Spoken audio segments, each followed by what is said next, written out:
कैसे हो आप सभी लोग। आई होप कि आप सभी लोग अच्छे होंगे। जैसा कि आप सभी को पता चल ही चुका है कि जो हिमाचल प्रदेश में पुलिस भर्ती की धांधली का जो मामला आ रहा था उसके ऊपर क्या है, उच्च न्यायालय में एक यहाँ पे केस दर्ज हो चुका है। तो इसमें मेरे पास बहुत सारे क्वेश्चन बच्चे पूछ रहे हैं कि अब आने वाले टाइम में क्या होने वाला है। जो पुलिस की जो परीक्षा जो हुई थी तो इसमें आने वाले टाइम में क्या रहने वाला है, जिसमें कुछ क्वेश्चन बच्चों ने पूछे हैं कि क्या पेपर फिर से होगा। सबसे ज़रूरी क्वेश्चन, बच्चे इस बात से बहुत ज़्यादा चिंतित हैं कि क्या पेपर फिर से होगा। एक ने क्वेश्चन पूछा है तो एचपीपीएससी भी क्या इस बार दागदार हो जाएगी।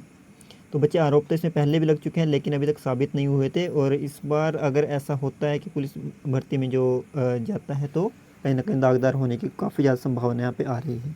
तो धांधली की बात कितनी सही है कितनी गलत है, ये भी मेरे पास ऐसा कुछ लोगों ने क्वेश्चन पूछा है। और उसके बाद कुछ लोगों ने क्वेश्चन पूछा है कि आरोपों में कितनी सच्चाई है, क्या भर्ती रद्द हो जाएगी। ये बात भी बहुत सारे बच्चे मुझसे पूछ रहे हैं। तो एक एक करके मैं आप सभी के जवाब यहाँ पे दे देता हूँ। जो पहला क्या है कि क्या पेपर फिर से होगा, तो मैं बता देता हूँ आप सभी बच्चों को कि जिस प्रकार से वहाँ पे इंफॉर्मेशन जो है जो बच्चे बता रहे हैं कि जैसा कुछ वहाँ पे हुआ है, तो उसके हिसाब से तो 90% चांसेस हैं कि ये पेपर रद्द होगा ही होगा। ठीक है। दूसरा बोल रहे हैं कि एचपीपीएससी के दागदार हो जाएगी। बच्चे दागदार होने को बचे क्या, अगर आप लोग जानते हैं कि दागदार होने को बरहा ही क्या है। ये तो आप सब जानते हैं कि कैसे वहाँ पे कि चीटिंग हो रही थी, सरेआम जो चीटिंग वगैरह चल रही थी, जो बच्चे बोल रहे थे, तो वही दागदारी पहले हो चुकी है। इसमें कोई यहाँ पे शक की बात अब नहीं रही है। दूसरा क्या है, धांधली की बात कितनी सही है कितनी गलत है। बच्चे जो भी बच्चे पेपर देने आए हैं, जितने भी बच्चों से बात हुई है, सब ने एक ही बात बोली है कि हमारे सेंटर में भी ऐसा हो रहा था। लेकिन कुछ लोग ओपनली अब नहीं बोल पा रहे हैं, कुछ लोग छुप के बोल रहे हैं, कुछ लोग सामने आकर बोल रहे हैं। तो ये तो बात बच्चे की धांधली की बात कितनी सही है कितनी गलत है, या आरोपों में कितनी सच्चाई है, तो भाई 90% सच्चाई है। इसके बाद क्या है, जो एचपीपीएससी माफ कीजिए, एचपीपीएससी है, तो उसने अभी पीछे एक नोटिफिकेशन निकाला था कि हमने क्या किया है, हमने पूरे सीसीटीवी फुटेज वगैरह चेक कर ली है, इसमें हमें कोई भी इसमें ऐसा कुछ देखने को नहीं मिला है कि इसमें कुछ धांधली वगैरह हुई है। तो मैं तो सीधा बोलना चाहता हूँ कि क्या एचपीपीएससी वाले, तो क्या उन्होंने ऐसे लोगों से चेक करवाए जिनको क्या थोड़ा कम दिखाई देता था, या जो क्या देखने में कहीं ना कहीं बाधित थे, उनको देखने में कुछ ना कुछ प्रॉब्लम होती थी, क्या उन लोगों ने उस सीसीटीवी फुटेज को देखा है। जो वहाँ पे क्लास के अंदर बच्चा बैठा है वो बोल रहा है कि मेरे कमरे में क्या हुई है, वहाँ पे चीटिंग हुई है, और आप बोल रहे हो कि हमारे पास तो ऐसा कोई प्रूफ, हमने सीसीटीवी फुटेज चेक कर लिया, हमारे पास तो कुछ दिखाई नहीं दिया। अगर आप लोग इतने ही सच्चे हैं तो आप उसको जो सीसीटीवी फुटेज है उसको एक तरह से सामने ला के आ जाओ ना, है ना। तो उसको पब्लिक कर दो। अगर आप पब्लिक नहीं कर पा रहे हैं तो कहीं ना कहीं आप उसमें क्या है, आप झूठ बोल रहे हो कहीं ना कहीं, और आपकी बात में कहीं ना कहीं सच्चाई नहीं है। कहीं ना कहीं आप आपकी जो इस बात के पीछे कहीं ना कहीं झूठ छिपा हो सकता है। अगर आप सच बोल रहे हो तो उसको वायरल करो, उसको पब्लिक के सामने लेके आओ कि हाँ कि इस सेंटर में ऐसा हुआ था, तो न्यूज में डलवा दो एक बार। तो भर्ती रद्द होगी, ये क्वेश्चन पूछा गया। भर्ती क्या है, 90% मैं बोल रहा हूँ कि रद्द होगी ही होगी। आप लोग फिर से दोबारा जाके लाइब्रेरी में बैठो, दोबारा पढ़ो। ये जो सरकार है, जो एचपीपीएससी है, इन्होंने आप लोगों के साथ ऐसा जो किया है तो बहुत गलत किया है। क्योंकि एक बड़ी मुश्किल से तो 3 या 4 साल के बाद ये भर्ती आई थी, और उसमें भी क्या हो रहा है, ऐसे करके की धांधलियाँ वगैरह चल रही थी। और ये पहले ही एचपीएसएससी को वहाँ पे बंद कर दिया था, बड़ी मुश्किल से एचपीआरसी जो चलाया है। अब उसके बाद एचपीपीएससी में भी ऐसा सुनने को मिल रहा है कि बिल्कुल ऐसे बच्चे पेपर कर रहे हैं जैसे स्कूल में कर रहे हो, तो कहीं ना कहीं गलत बात थी। तो हम सुन लेते हैं कि हमें क्या बोल रहे हैं, कि जो हमारे जो जिन्होंने केस लगाया उन्होंने इस बारे में क्या कहा है, उसको भी हम अब सुन लेते हैं कि उनका इसके बारे में क्या विचार है। कथित धांधलियों को लेकर हरिट दायर हुई है। पूरा मामला है क्या और किस तरीके की नई डेवलपमेंट इस मामले में हुई है? इसमें लगभग 15 जून को एक टेस्ट जो था वो 18 सेंटर्स में पूरे हिमाचल में कंडक्ट किया गया। ये पब्लिक सर्विस कमीशन द्वारा कंडक्ट किया गया। इसमें जो लोग अपीयर हुए, जो स्टूडेंट अपीयर हुए, उनका ये कहना था कि इसमें भारी धांधली हुई। पेपर जो हैं वो 4-4 लाख रुपए में बिके हैं। और इस मामले में कांगड़ा पुलिस ने 2 लोगों को अरेस्ट किया, उनको कोर्ट में पेश किया गया, और 5 दिन की रिमांड पर कोर्ट ने पहले भेजा। उसके बाद जो है उसकी जानकारी नहीं है। लेकिन वो जो 2 लोग पकड़े गए हैं, उन्होंने जो कैंडिडेट इस टेस्ट में अपीयर हुए, कम से कम 25 या 30 कैंडिडेट के साथ उन्होंने कांटेक्ट कर रखा था। जसूर कांगड़ा डिस्ट्रिक्ट में उनके साथ मीटिंग हुई, जो एक्यूज थे, जो पकड़े गए हैं, जिन्होंने पेपर बेचे हैं, और सुना है कि 4-4 लाख रुपए में एक पेपर बिका, और उसमें कुछ लोग जो हैं उन्होंने एडवांस पेमेंट दे दी थी और कुछ लोगों ने पूरी पेमेंट जो है वो दे दी थी। और इसी सिलसिले में जो है वो कांगड़ा पुलिस ने उन 2 लोगों को पकड़ा और वहाँ लगाया।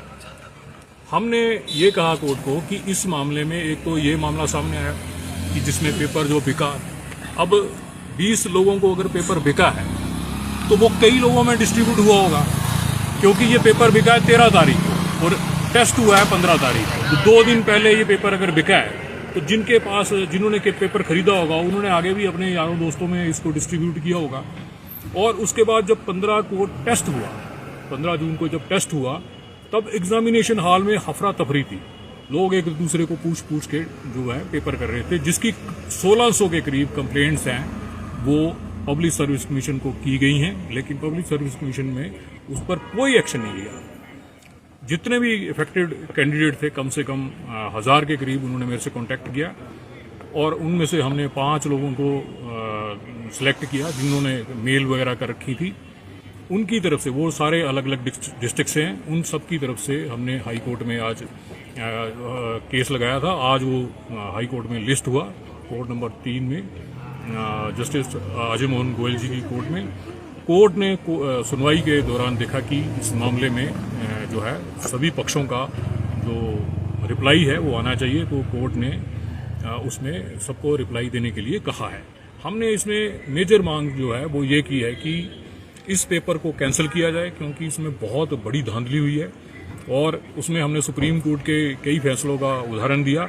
रिसेंट जो है वो पश्चिम बंगाल का है, जिसमें कम से कम 17,000 जो टीचर हैं उनको कोर्ट ने हटा दिया और कहा कि ये जो लोग थे ये चीटिंग करके लगे थे, तो उन सब लोगों को कोर्ट ने हटाया। तो हमने उसी का हवाला दिया कि ये मामला जो है उसी में कवर करता है, और जब पब्लिक जो अपॉइंटमेंट्स हैं उनमें इस तरह की धांधली की जाती है तो फिर उस टेस्ट को कैंसिल कर दिया जाना चाहिए। एक तो आपने आग्रह ये किया है कि इसको रद्द किया जाए, दूसरा क्या किसी इन्वेस्टिगेशन एजेंसी से जांच करवाने की मांग की गई?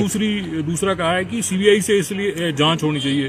सीबीआई से जांच इसलिए होनी चाहिए क्योंकि जो पुलिस का रवैया है, पुलिस ने 2 लोगों को अरेस्ट किया, कांगड़ा पुलिस ने, और उसके बाद कांगड़ा पुलिस कह रही है कि इसमें इतनी धांधली नहीं हुई है। अब वो लोग खुद कह रहे हैं कि इसमें धांधली नहीं हुई है, तो उनकी इन्वेस्टिगेशन जो है आप देख लीजिए कि खुद टेंटेड है। कांगड़ा पुलिस खुद कह रही है, कांगड़ा पुलिस की जो एसपी हैं वो कह रहे हैं कि इसमें नहीं हुई है धांधली, तो फिर 2 लोगों को क्यों पकड़ा गया? और उनको कोर्ट में जब पेश किया गया तो पुलिस रिमांड 5 दिन का कैसे दे दिया?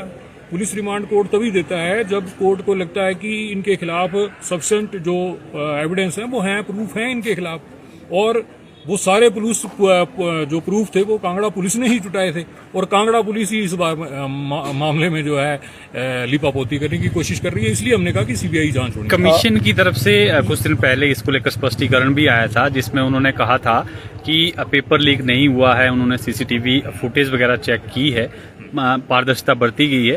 साथ में उन्होंने एडवाइजरी तक दी है कि कोई इस मामले को लेकर अगर किसी को शिकायत है वो कमीशन में जाके शिकायत दे, बाहर ना बोलें। तो अब मामला क्योंकि कोर्ट में आ गया है, इस टिप्पणी को किस तरह से देख रहे हैं आप? कमीशन ने तो क्लीन चिट दे दी अपनी ओर से, तो यही हम कह रहे हैं ना कि आज जो मैटर जो लगा था, अब एक बात तो क्लियर होगी कि कोर्ट ने उसको सुनने के बाद नोटिस किया है, तो कोर्ट को लगा कि इसमें सफिशिएंट सब्सटेंस होगा तभी उन्होंने नोटिस दिया। दूसरी बात, इसमें 1600 के करीब जो ईमेल हैं वो पब्लिक सर्विस कमीशन को आई हैं। 1600 जो लोगों ने अगर उनको मेल की हैं तो उसके बारे में क्यों नहीं स्पष्टीकरण देते वो लोग कि इसमें हमने क्या कार्रवाई की? कोई कार्रवाई उन्होंने नहीं की। तभी हम कह रहे हैं कि इस मामले में जो है लिपापोती होने के पूरे चांस हैं, इसमें सीबीआई जांच होनी चाहिए ताकि दूध का दूध पानी का पानी हो। पहले भी पुलिस भर्ती का पेपर लीक हुआ था और बड़ा मामला उजागर हुआ था, लेकिन उसकी जांच भी सीबीआई को सौंपी गई थी। लेकिन सवाल ये भी है कि उसके बाद सीबीआई ने भी क्या किया, क्योंकि जो जवाबदेह या जिम्मेवार अधिकारी थे उनके खिलाफ तो कोई कार्रवाई हुई नहीं। वही तो बात है। अब सवाल ये उठता है कि किस पर हम यकीन करें। अब जो सीबीआई ने जो जांच की होगी पहले, हम ये मानते हैं कि उन्होंने जब जांच की थी, अब कई अधिकारी चेंज हो गए होंगे। हर अधिकारी पे डिपेंड करता है कि वो किस तरह की जांच करता है।